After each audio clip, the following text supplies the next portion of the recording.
Hi fellow Pentaxians, this might be the least organised video I've ever put together, but I was just so blown away to actually have some Pentax news for you that I felt I had to do the video straight away. If you missed it, during the night, Pentax did, well, the night for the UK, Pentax did something that's pretty much unheard of. They talked about their products and did a webcast.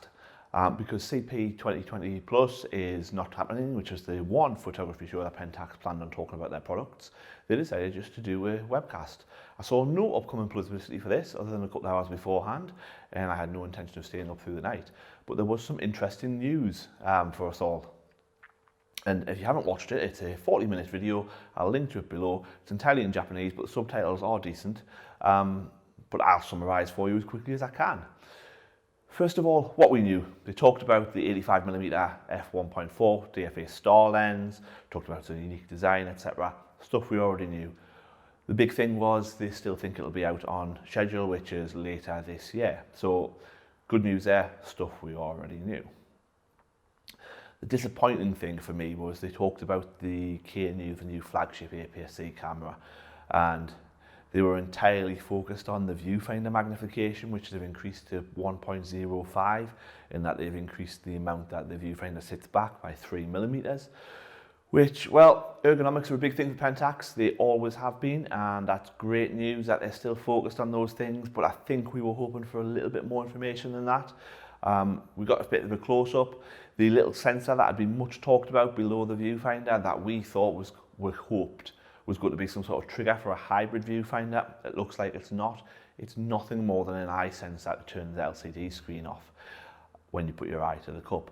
Something that was happening in Fuji bridge cameras I owned 10 years ago. So not exactly blown away, Pentax. Very little other information there about the camera at all, other than there's a battery grip going to be available, and they've improved the joystick slightly over the prototype. So we didn't find out anything about the sensor.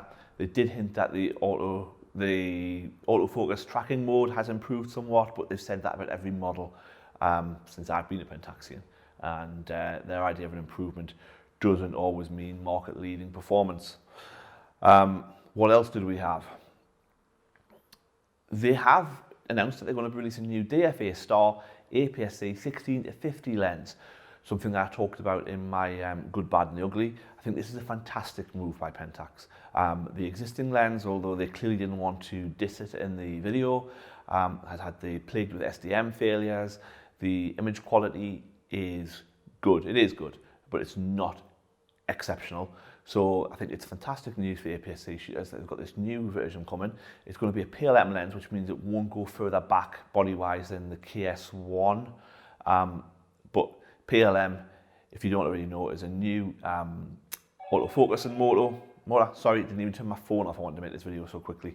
And it's very, very fast. Very fast. So I think that lens is fantastic news to put away the bad news of the old 16-50.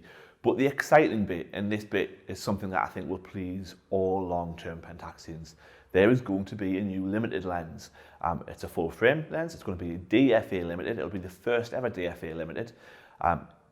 21mm, unusual focal length, but what do we expect for the limiteds? It's pretty much what we expect. It looks like a limited lens, but crucially, it has something that Pentaxians have wanted from limited lenses for a very long time. Silent autofocus in the form of the very reliable DC motor and weather resistance. As long as I've been a Pentaxian, people have been wanting to see the limited lenses updated with weather sealing and silent motors. They're releasing the 21mm, which is a lens that doesn't exist already, and who can blame them? The 31, 43, 77 already still sell very well, so why would they want to choke that revenue stream off by simply replacing one?